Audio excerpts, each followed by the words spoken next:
Hi there, I'm with Robby Besner, the Steve Jobs of infrared technology.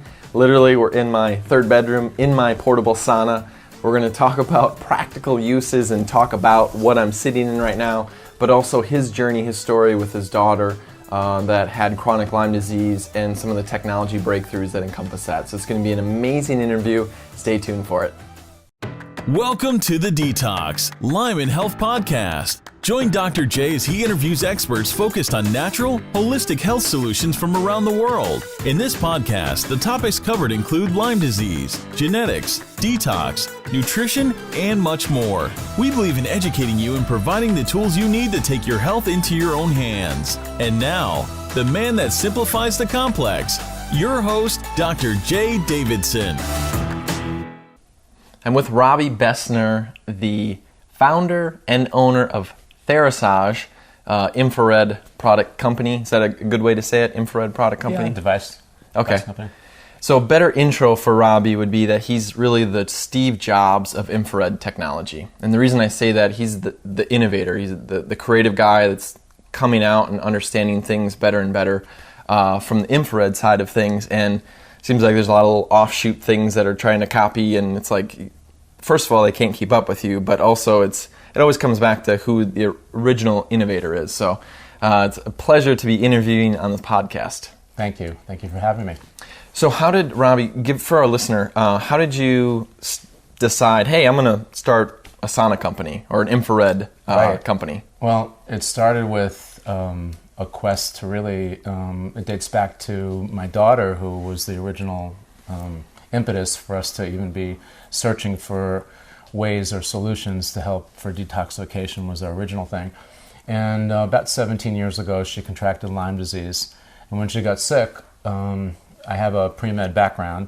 And rather than focusing on the protocols, even though 17 years ago there weren't a lot of things written on, or Lyme literate doctors per se, we decided as a family not to focus on the particulars about the protocols, but in analyzing Lyme disease and chronic ailments, the secondary condition that often follows these diseases are high levels of toxicity.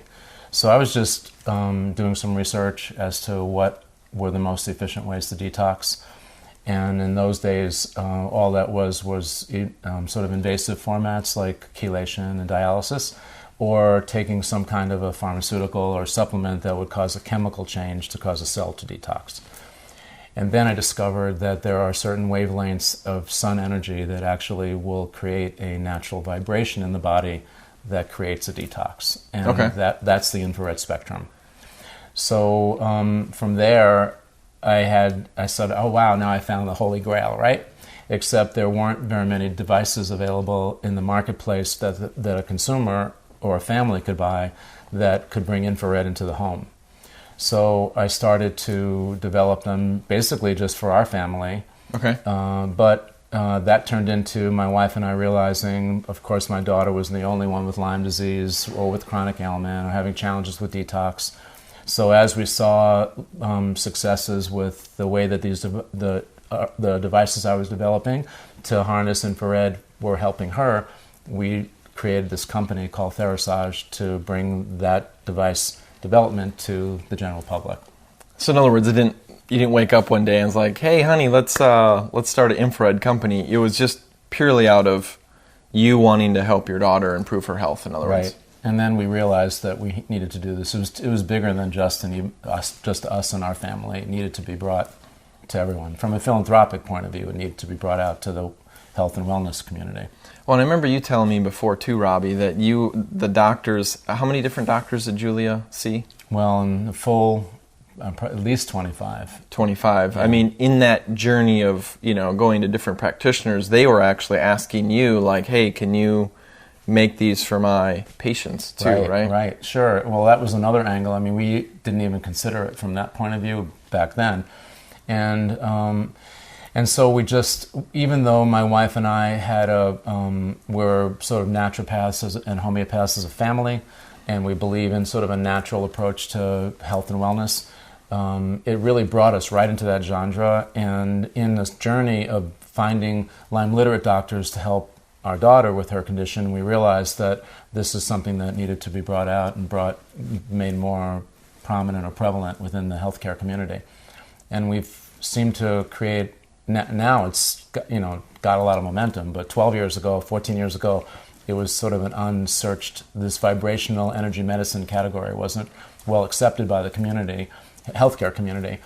And now it's just a joy to see that people are gravitating to this format, just another tool for the toolbox in a way, Jay, to help people help themselves, in a natural healing way. Yeah, which is, again, goes to my Steve Jobs of infrared. You were so far ahead of the curve, even thinking about, okay, you want to help your daughter with detoxification 18 years ago. Like, that word wasn't even brought up, and now we know science-wise that the biofilm that lime, makes will have heavy metals in it, and, the biofilm that bugs will use to protect themselves, will have heavy metals, toxins in it, that parasites will absorb heavy metals, that lime can live inside parasites, and it's like this three-way, now we're understanding more and more about how important detoxification is, especially even in the Lyme world or in the pathogen world. But 18 years ago, that's incredible. So it was a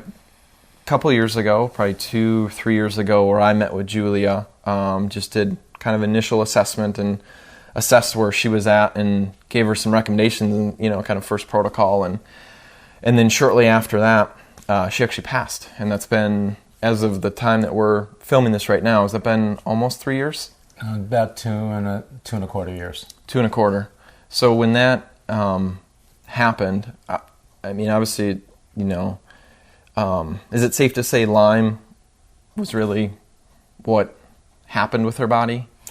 Yeah, I would definitely say that. In fact, it's a small story. It's I'm so passionate about it, but there's a relationship between the medical examiners and the community.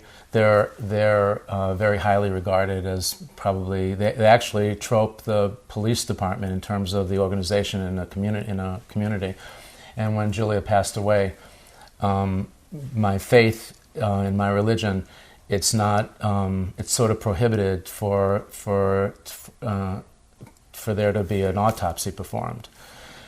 So we had a little challenge because it's not common that a 30-year-old will pass away unless there's been some intervention or maybe abuse of drugs or something, that's more obvious. And for Julia, she basically just didn't wake up one morning.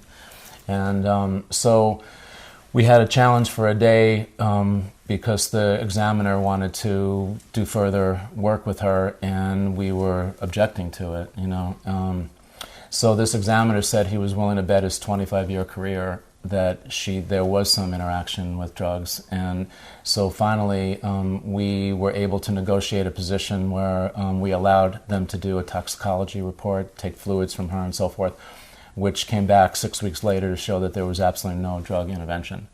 So why I say this is that basically she passed away. Now, why did she pass away? It's a big question. And without an autopsy, we went to the examiner and we said, she's had basically a 17-year challenge with Lyme disease, and we feel that was a major contributor to the reason why she passed.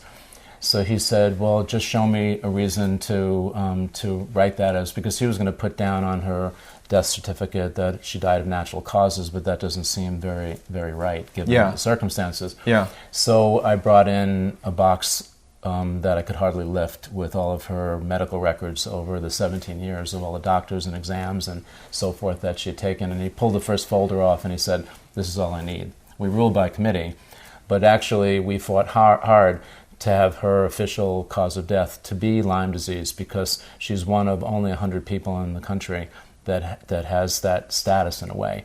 And the reason why I say that to you is because we need for people to understand, the world needs to understand that you can die from Lyme disease if it's left untreated. And people aren't really taking it that seriously at this point. Of course, the families and you would know this better than anyone, Jay, because you built a career around Lyme disease.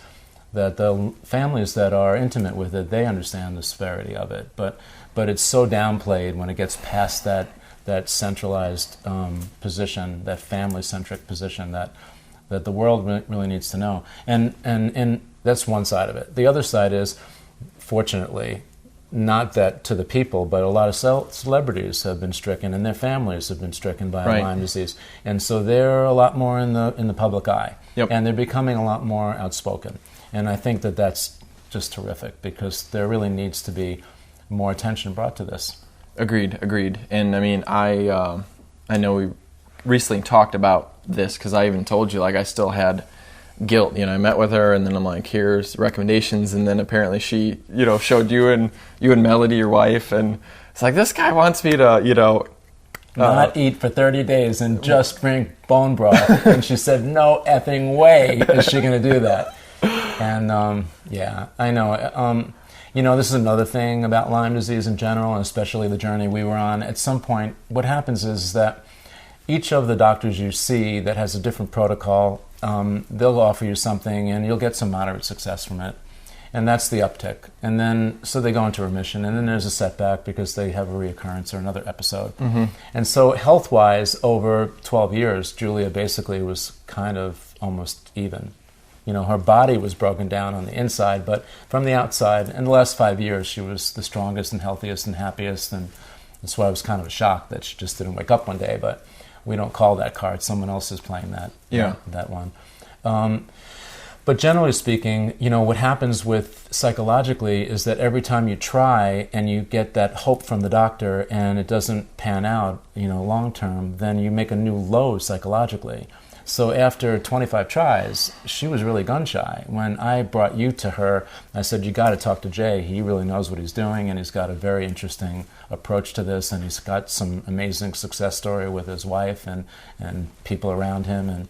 And I said, this is, you know, you have to go with someone that with a track record that knows what they're doing and has success with it. And so that's why I introduced you. But you know, unfortunately, she didn't take all the things that you suggested at the time, and you know, that's just how the cards fell. Yeah, I mean, it was a quick reminder of that. You know, life is just so precious, and that, you know, that day that we think, oh, I'll just do it tomorrow or next week, or it's just that reminder to, you know, take action. And obviously it was, you know, her time, and you guys have been healing with your, you know, family. And at what point did you decide, hey, let's move forward and let's continue this infrared company? Mm-hmm. Or, I mean, why not just close the doors? Yeah, we had a moment with that. Some people say, like, did we jump the shark? You know, did we lose our purpose? And it took about 30 seconds, you know, but, you know, we had Julia as the box model. She, I don't think you ever came to our showroom, but it was sort of a museum. We had wall murals of her, everything. That the whole reason that we had Therasage, we built Therasage, was basically two purposes: to build better devices in the infrared category, and or to find doctors like yourself that could give us clues as to help us help our manage our healthcare. Both of those things were our main purpose. Now, and we built this. Basically, the whole company was really her to be given to her to run, and we were grooming her along that way. Now it's a legacy for her, but I mean, I think that, you know, we thought about it, and then we got a phone call from a customer and a patient that was thanking us because our devices changed their lives and helped them, and that's how quick. And that's all you needed. Yeah, I mean, the philanthropic strides that we've made in helping families and helping doctors help families has been so much greater than any monetized way that you could look at our activity, that it'll keep driving us. It's what it's about. It is. So let's switch gears a little bit into the technology side, infrared. So my wife, daughter, and I, we just went to the San Diego County Fair yesterday, which I texted you as we're setting this up, and I mean, literally walking through the exhibitor booths, it's, you know, this wooden sauna company, that sauna company, and then there was another sauna company where it was literally your body sticks out, wooden one, you know, and I'm just walking by, I'm like, if they just knew about Therasage, that this would be, you know, so much easier. So there's a lot, I feel like there's a lot in the sauna category. Infrared's becoming more and more popular. What do we need to understand about infrared? You always hear about far infrared. Right. But is there other things that are of benefit besides just the FIR, the far infrared? Sure. And infrared is a spectrum of sun energy. Okay. And so if you were looking at the full spectrum, there's actually 3 wavelengths within the infrared category. And they have different names. One is near, NIR, and basically that is frequencies that will be at skin surface to around 3 centimeters deep. Okay. Then there's the mid-range, MIR, which is basically 3 to 8 centimeters. And then the far, which is the deeper reaching wavelength. And depending on your individual BMI, your body makeup, chemistry, they can penetrate maybe 3.5 to 4 inches deep. So near is more surfacey, right. Mid goes a little deeper, and then far infrared goes the farthest into the body. Correct. Okay. And each of those wavelengths does different things, physically to the body. So as a company, philanthropically, when I started doing research, I decided to create what we call 3-wave or full spectrum devices, because we want to capture all the wavelengths. The science, even though science on infrared is more than 100 years old, and Albert Einstein in 1942 did a thesis on sun energy and how basically all living beings, plant and animal kingdom, needs this wavelength spectrum in order to thrive. Really? Oh yeah. 1942? 42. And then on the post of that, he also said that everything in life had a frequency. And then Royal Rife picked up on that, and he decided to look at the anatomic structure of everything that's living, mm-hmm. and define within a category, almost like a dictionary, what wavelength or frequency is associated with what animal, plant, insect, bacteria, and so forth. And so, and then of course, the science has been picked up, like NASA uses infrared frequency and infrared technology in space shuttle. The hospitals use it in neonatal care. It's got a broad spectrum of applications. Okay. In fact, when I started researching devices before I started making them, the only group that was using infrared frequency were sports medicine doctors. And they were using the infrared to stimulate recovery after an injury for the players when they came off the field. So they'd shoot them up with some cocktail, and then they'd throw an infrared device on them, and that would create a physiological shift that would help them heal faster. Okay.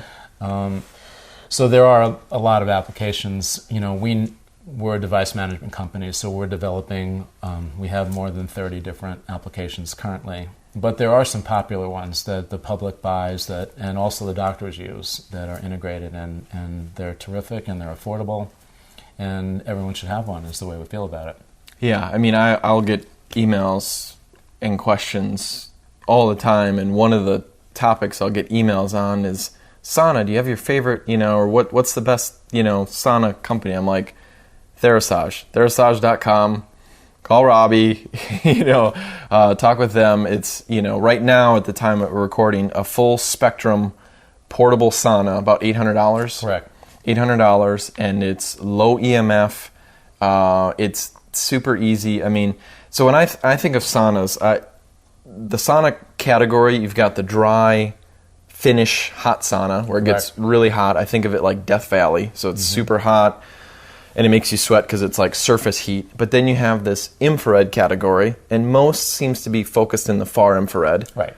And it doesn't get as hot in the sauna, but it warms you up from the inside, because it's penetrating. I love the infrared category. I love the full spectrum side of things because it just seems more natural, like what you would get from the sunshine. So I kind of toss the surface heat category out. Then when you get into the far infrared or the full spectrum, you get wooden and portable. And I'm not really a huge fan of the wooden ones. I think, and this is just my personal opinion, I want to see what you think too, but I love the portable sauna idea where your head can stick out, because your head's, I feel like, a little bit more heat sensitive, can't handle heat as well if you're like in a big box. And then my other thing is, well, a lot of the saunas that are made with wood are, they're putting like different stains and glues and things, and then there's companies that make them without that stuff. But then I'm like, you read books like, who was that lady? It was Detoxify or Die. Sherry Rogers, and she's going through research of like, oh yeah, you use far infrared saunas. Research has shown that asbestos, DDT, heavy metals, like all this stuff comes out of you. Right. And I'm thinking, okay, well if that comes out of you and then absorbs in the wood, does that mean that next time you go in or somebody else goes in, you can re-intoxify? You know what I mean? Yeah. And I'm like, oh, I don't know about this wood thing. And then found out about your guys' company, and I'd had a different company's far infrared, and got yours, and I'm like, okay, this is it. It's full spectrum, low EMF, it's cheaper, like it's a no-brainer. And then of course I see people at the San Diego County Fair, and I'm like, why doesn't Robbie have a booth here and just take over the but that's the goal, is to get this message out there. So right. So what is your opinion about portable saunas versus the wooden saunas versus like the finish? Sure. Is really most of the health healing benefits you feel personally in the full spectrum infrared? Yeah, that's without a doubt. Okay. And as I was alluding to earlier, the science on understanding exactly the benefit of having all three wavelengths, the body utilizing all three, is still evolving. Okay. But we clearly clinically see a major difference between just the FAR and having full spectrum. That being said, what you pointed out was right. There is both the finished format and the steam room type is what's called convection heat. That means that you have an element that heats the air, and the ambient air then heats up the body. And what infrared is a wavelength, and so it doesn't heat the ambient air. It actually vibrates or resonates. We call it bioresonance because it's resonating with the water inside of your body. Okay. So it's a wavelength that's penetrating in. And most people don't realize that there's a layer of fat that's just under your skin that's designed to protect your insides from extreme temperatures, either heat or cold. And and that's a layer of fat. And so, but most fat molecule is made up mostly of water. And so the wavelength, within the infrared spectrum, there's a frequency that harmonizes or resonates at the same wavelength as the water inside of us. And so the wavelength seamlessly penetrates through that protection layer. And then it's now seeking the most dense parts of our bodies, which is our muscle mass or organ tissues. And the frequencies actually go and they harbor in those areas. And then they create a vibration. The vibration gives out a warmth. And that's what you said earlier about an inside heat or an internal heat. Yep. So we call it a biothermal because it's creating a heat inside of us. Okay. And that really creates the platform for a whole bunch of physiological changes, because if I'm warming up an organ or I'm warming up a muscle group, and those are generally the more vascular parts of your body, now I've got a warmed muscle, and the muscle is warming up the vessel, and the vessel is now expanding because of what's called vasodilation, as you know. And so vasodilation occurs for two reasons with infrared frequency. One, from the warmth, and secondly, infrared frequency actually emits a transient gas that's called nitric oxide, and that's also a vasodilator. So we've got two major events that are occurring that are changing the vascular structure of the body, increasing blood flow. Makes sense. Yeah, and so our devices, most of our devices are cleared as FDA medical Class 2 devices. So we've gone through all the screening and, The fun stuff? Yeah. I mean, I want to open up a vein when I talk about how much money and time we spent on that. But it's a necessary evil, especially if we're working with the medical community, because many of the doctors really need to understand that some of the agencies are there to protect the people and also protect the medical community. And so because infrared is a category that the FDA feels that they can opine or cover or feel like they've got some say in the matter of how it's managed, we actually go along with all the registrations and that are necessary. And it's viewed it's very popular within the U.S., but when you come outside of the U.S. and they look at the medical devices that are cleared by FDA, they're even stronger viewed outside the U.S. because that seems to be the platform that most of the world looks at as for credentialing. Okay. So back to our story. So there is distinct differences between the wooden formats and the portable format. And we have many millionaires that have Park Avenue apartments that prefer that's when we did make wooden ones initially. But we did discover something that you did highlight a few minutes ago, and that is the woods. What most people don't realize, by law, all woods that come into the U.S. that are foreign have to be sprayed with DDTs, so that there's chemicals that are leaching into those woods. And the reason why is because the U.S. government doesn't want woods or plants. Plants are food sources from outside the country that have foreign bacteria or foreign insects to come into the U.S. So now I did... Say that again. You said all woods that come outside of the U.S. All woods that are imported into the U.S. have to be sprayed by law with DDTs. Okay? So Robbie was really smart. See, before I found a company in Bentonoff, Iowa, that makes our wooden saunas currently, this dates back about 12 years ago, I farmed my woods in Canada. So Canadian cedar, sent it to China, had the woods tooled, had the mechanics and electronics put in, had them repackaged, and then sent it to the U.S. So I was really smart because I had my wood sprayed twice, out of Canada and out of China into the U.S., right?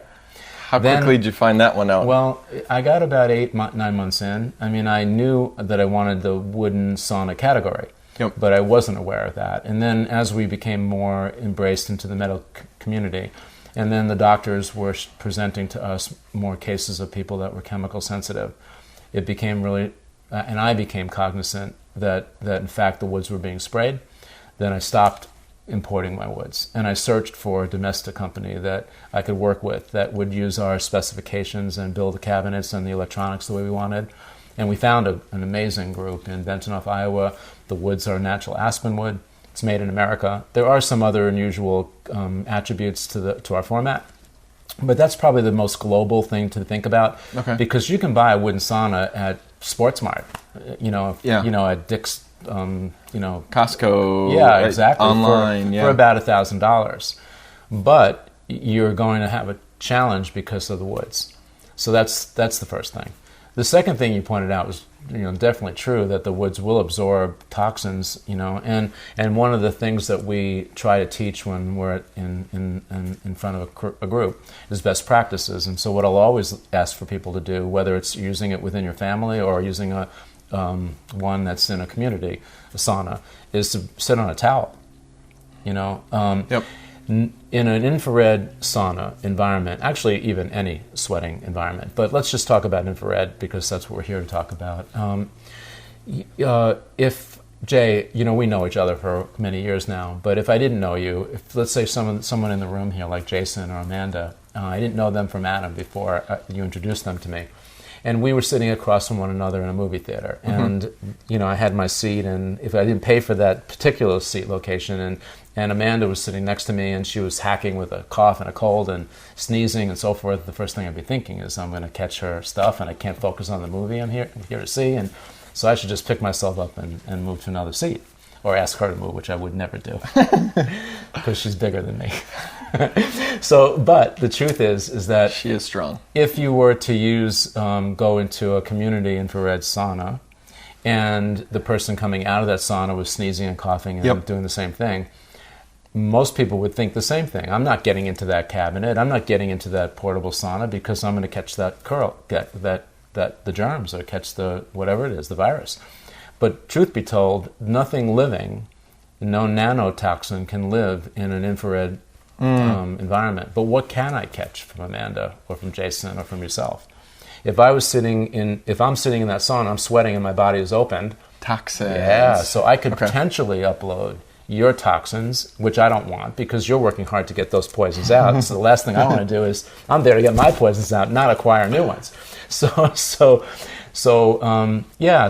Best practices are always to sit on a towel, wrap yourself in a towel. Usually I ask for the customer or patient to grab an extra hand cloth, and as you're sweating, just wipe that sweat off of you, because there's been a study where they analyzed a drop of sweat from an same individual going into a hot rock sauna, a Swedish steam room, a Finnish steam, dry heat, and an infrared sauna, and there's 85% more toxin in that same drop of sweat, or a drop of sweat from the same individual from the infrared environment. Wow. So it's clear that vibration is really pulling out a lot of poison.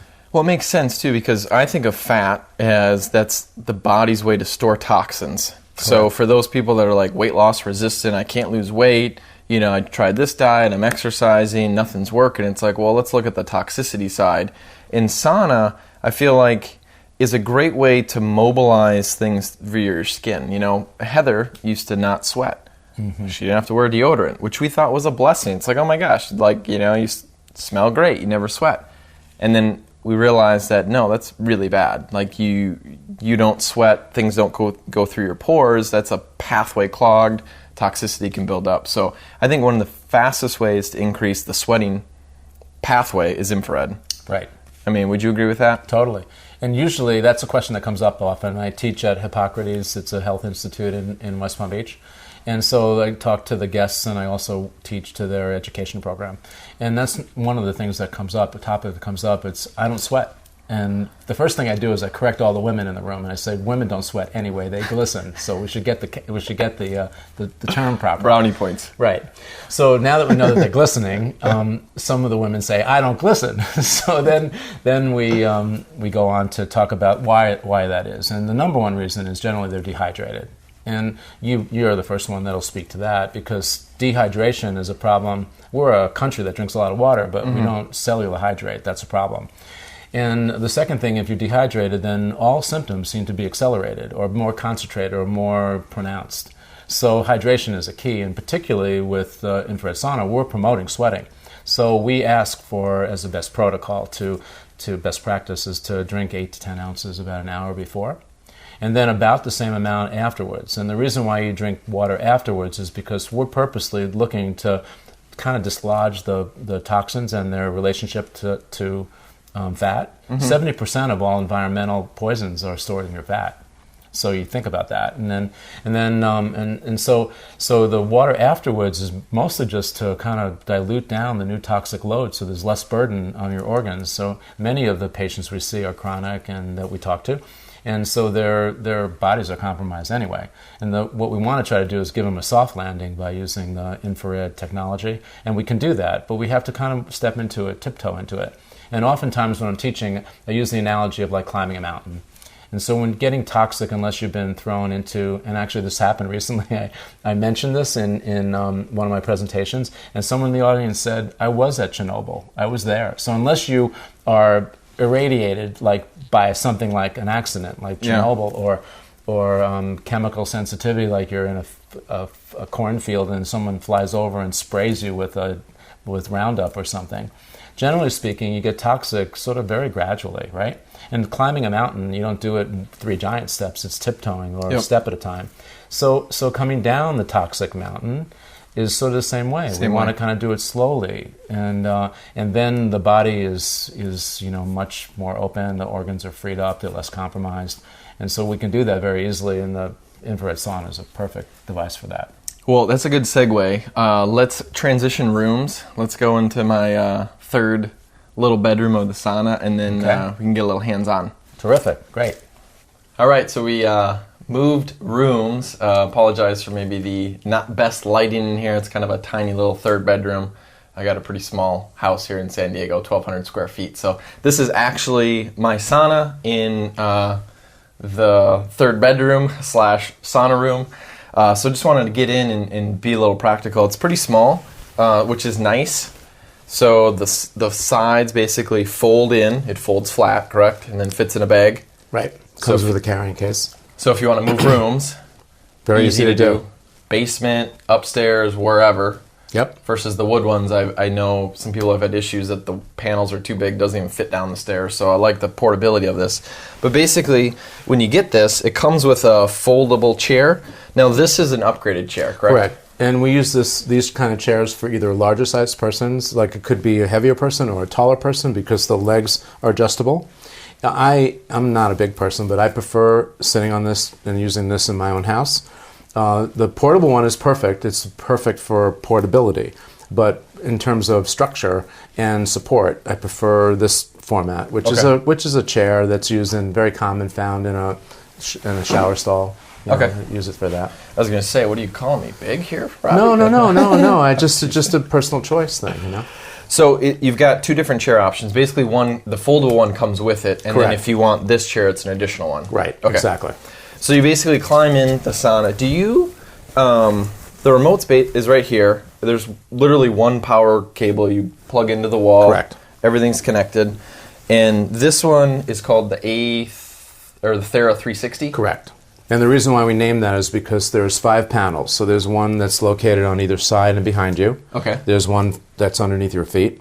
And then there's a 5th panel right up front that's used also for structure, and it's also used to bring infrared in. So when you're sitting where you are, Jay, there's virtually wavelengths all around you. You're bathing in the frequencies. So all 4 sides plus my feet. Correct. Awesome. And it's got one remote, which is super easy. So you can turn it on. And I hesitate on turning it on because it's kind of a small room, and I'm probably going to start sweating pretty quickly here, but I'll turn it on. And it can go as low as, looks like it goes as low as 100 degrees. Correct. And then it goes as high as 170. Correct. So is that temperature what is going to feel like in here, or like what it makes the body? Yeah, when you measure the temperature inside the cabin, it'll get up as high as 170 degrees. Okay. And then you can set the time, so you can set it as low as, looks like 10 minutes.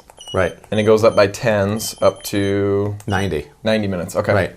It'll default, when you turn it on, it starts at 150 and 60 minutes. Okay. But generally, when you first get started with this, our recommendation would be a 30-minute session at 130 or 140 to start with. And that's mostly just to sort of the first week or two for your body to acclimate to the frequencies, get a good sweat going. We'd love to see you do this at least once a day. And what I prefer is starting my day with it, because when if my last meal is 7 o'clock in the evening, let's say, then I wake up and now it's 12 hours, so I'm basically fasting through the night. And if I don't eat right away and I jump into the sauna, my organs are rested, there's no food processing going on, there's no burden, to digest things. And so it's kind of like what I think it's the optimal time to do it if your schedule could permit.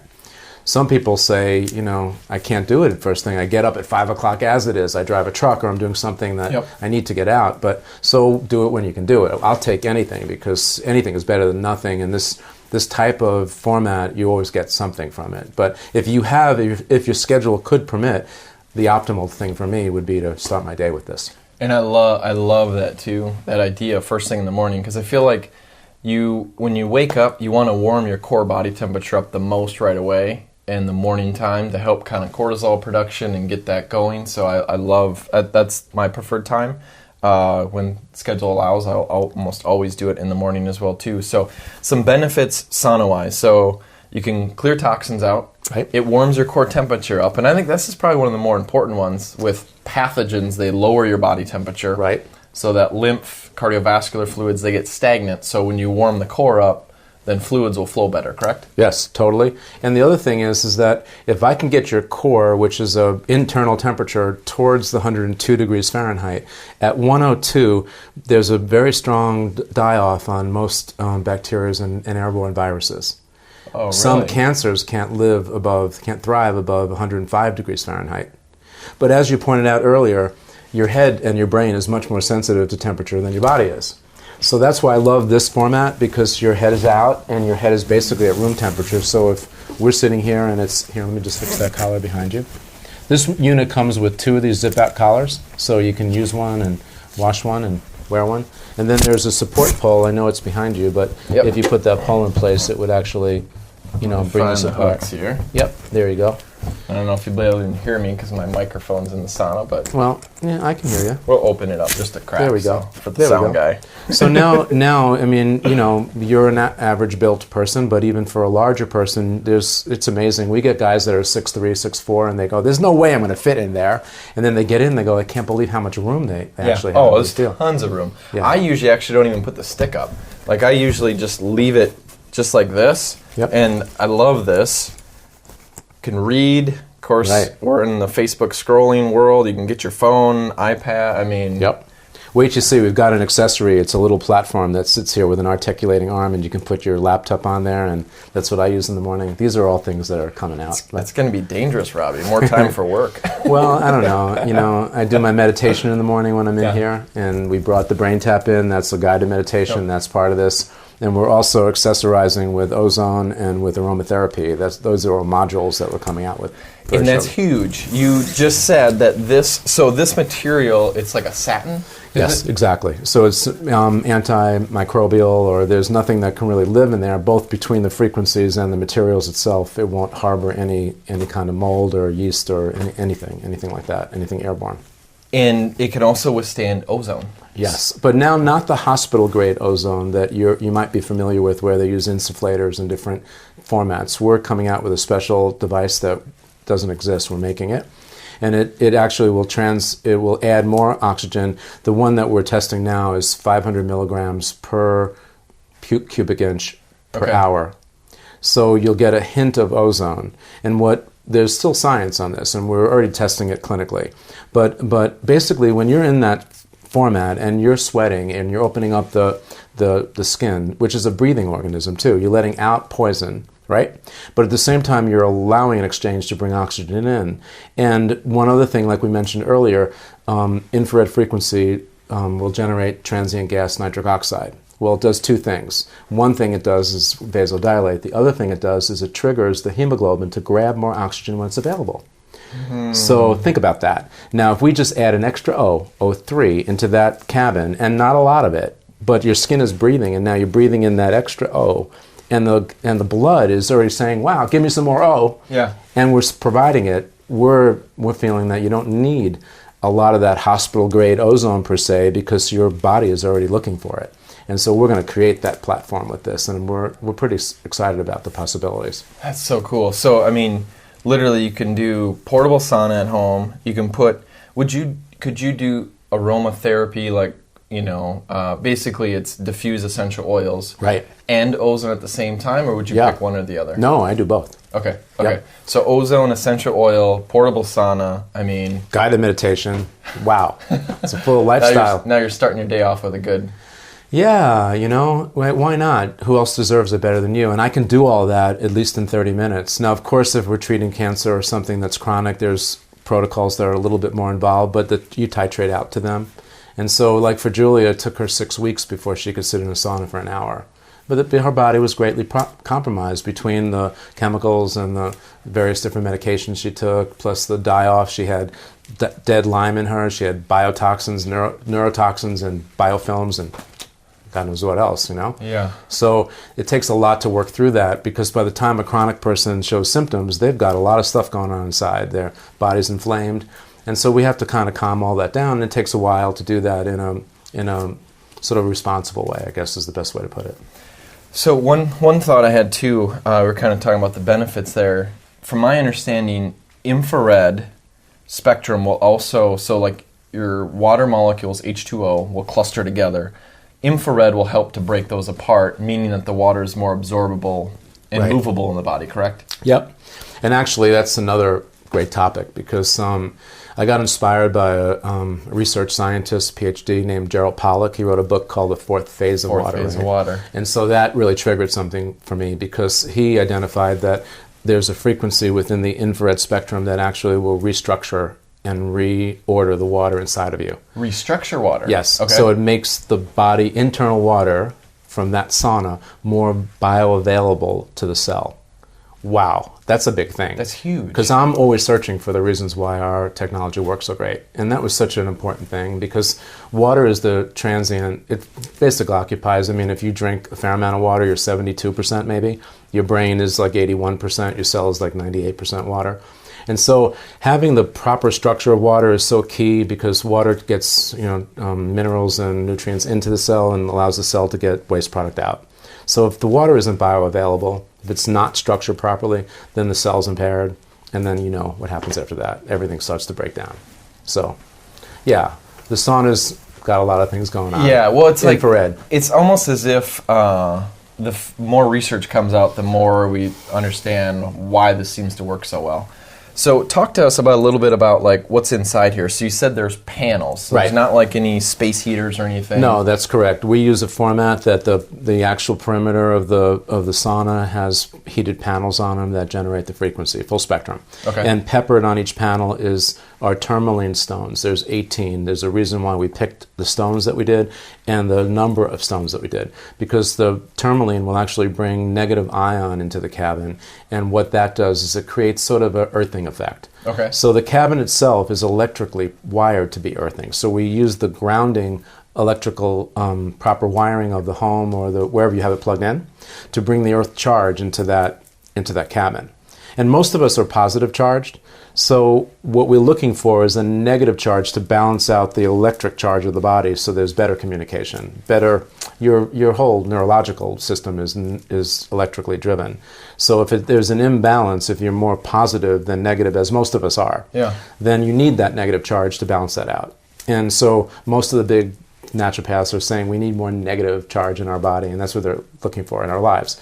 So we can get it. Tourmaline. Yeah, tourmaline does that, and we have a special tourmaline that we farm. We search all over the world for the best stones, and so that's part of what our technology incorporates: gemstone technology to bring the energies of these stones into our fields, so that we can get heal more naturally. Is the foot thing like a grounding? The entire cabin is a grounding mat. Okay. So you're getting negative earth charge. Which is part of why it's so low EMF, like the fact that it's... That's a big thing. The EMF is a big thing. And so, I've been interviewed on EMF, and we've created some products that are EMF protectors. But mostly the thing about EMF, and it's part of me because I had this dream or this concept theory, that if the body has to choose between EMF, which is a high oscillating frequency that's basically man-made. Anything electrical or battery operated generates an electromagnetic field. Okay? So we make these fields, and they oscillate at a very high frequency, and the body has its own frequency. So if you're in that sauna and you're in an environment that it gives you infrared, which we've defined as being very healing and very important for the body, and at the same time you're given EMF because it's electrical, you plug it in. What's your body going to choose? To defend itself against the EMF or to receive the IR? So I had this idea, and I said, you know what, I don't really know. This was 8 years ago. And I said, I don't know, but I know I don't want Jay's body to have to choose from one to the other. So I just did a whole bunch of research and created technology that remediates the EMF. So in all of our devices, you get it's no EMF, but we write low EMF because the FDA thinks that no is too absolute of a word. Yep. So there's very little or low EMF in our devices. And so now you don't have to choose. You just get the pure healing effects of infrared, full spectrum. So cool. Yeah, pretty cool, huh? It's it's making me want to shut the camera off and let me sauna right now. That's what we're hoping, that everybody gets inspired, because they need to understand these little nuances. And there's a lot of science and there's a lot of technology in here, but ultimately for the consumer and the patient, we just want them to get in, hit a button, turn it on, enjoy their life, and we've talked about this to many clinicians. Their number one concern of many doctors is the compliance. They spend money with me, I give them protocols, they go home, they use them for a week, then they sort of drop off and they come back complaining, how come they're not feeling better a month later? I spent all this money with you. And it's a challenge. I feel for the doctors because they're trying the hardest they can, but they can only meet the patient halfway, right? So now what I love about our devices is that you get a visceral response. You feel good. You're engaging the patient. They're sitting in there. They feel like they're taking more charge of their own health care, And every day they incrementally get a little better. You're pulling poisons out, environmental poisons that you may have acquired, over the years. Some are from the toxic side of medications that you take for the good reasons. And ultimately, you still have this challenge. And so for an individual to be able to leave the practitioner, go home, besides doing the protocol, just have a device that can make them feel good incrementally every day, get more energy, get a better night's sleep, less pain. Wow, it's just... And so what happens in the compliance discussion is that when they're using these kinds of devices and they're feeling better about themselves and they're taking more charge, it subconsciously, they're going, wow, if Dr. J told me to do this protocol, he said, use this device, and I'm getting a lot out of the device, then I must really do well with the protocol as well. Yeah. And they stay more compliant. Better result for everybody. Which ultimately, that's the goal. Yeah, what right? matters more than just improving your health. That's the game. That's what we're here for. So I just want to thank you so much for taking time to dive into the infrared technology side of things, get a little more practical. Sitting in here, I'm already getting hot. It's a little room, all sweaty, but people can find you Therasage.com. Right. Therasage is THERASAGE, right? Correct. So correct. Therasage.com, and this would basically just be the Thera 360 sauna, correct? That's correct. Okay. Yep. So definitely check that out. I think a great goal or phrase that we really should start wrapping our head around is that every household should have a portable, full spectrum or 3-wave sauna at their house so they can actually use it. So I think it's definitely doable, super affordable, and probably one of the best purchases we've ever made. So highly recommend check it out. Thank you so much for your time, Robbie. My pleasure. Thanks, and I'll make sure to have him on again to cover some more things as he keeps coming out and developing things and explaining products as well. So we'll see you guys soon. Thank you. Thank you for listening. If you found this podcast valuable, feel free to share with others. The information in this podcast is for educational purposes only and is not intended to diagnose, treat, cure, or prevent any disease. Please seek the advice of a healthcare professional before changing your health program or embarking on a new one. To find more information and additional resources, please visit us on drjdavidson.com. That's drjdavidson.com. That's drjaydavidson.com.